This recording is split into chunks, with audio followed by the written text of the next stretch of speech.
தேவனுடைய பரிசுத்த நாமங்களுக்கு மகிமை உண்டாவதாக.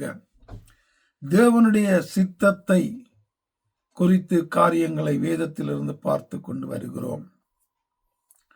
யோவான் 6:39 என் ஆண்டவராகிய இயேசு இப்படியாக சொல்லுகிறார், அவர் எனக்கு தந்தவைகளில் ஒன்றையும் நான் இழந்து போகாமல் கடைசி நாளில் அவைகளை எழுப்புவதே என்னை அனுப்பின பிதாவின் சித்தமாயிருக்கிறது.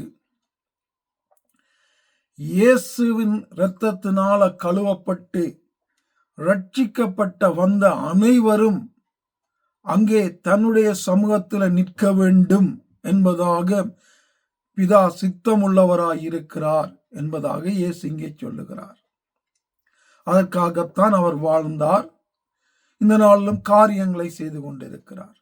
அவர் ரட்சிக்கப்பட்ட நாங்க, இன்றைக்கும் அந்த ரட்சிப்புல நிலைத்திருக்கிற நாங்க, ரட்சிப்பை இழந்து போயிருக்கிற, தேவனை விட்டு தூரம் போயிருக்கிற ஜனங்களை குறித்து கவலைப்படுகிறவர்களாக, அவர்கள் எப்படியாவது மீண்டும் தேவ சமூகத்திலே வந்து சேர்ந்து விட வேண்டும் என்று அதற்காக பிரயாசப்படுகிறவர்களாக நாங்கள் இருக்கிறோமா?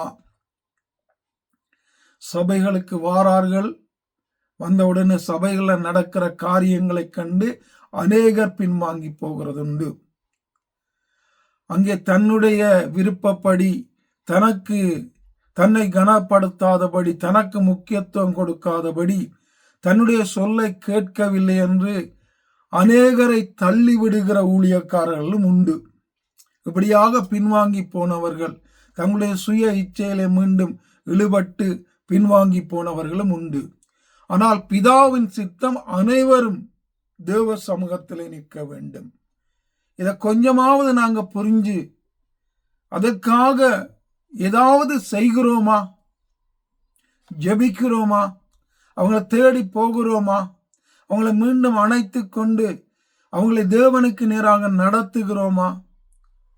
யோசிக்க வேண்டும். பின்வாங்கி போனவர்களை குறித்து அநேகருக்கு கவலை கிடையாது. அநேகர் அதை பற்றி யோசிப்பதும் கிடையாது. ஆனால் பிதா உடைய சித்தம் ரட்சிக்கப்பட்ட அனைவரும் தன்னுடைய சமூகத்திலே வந்து நிற்க வேண்டும். இந்த சித்தத்திற்கு வேலை செய்கிறோமா?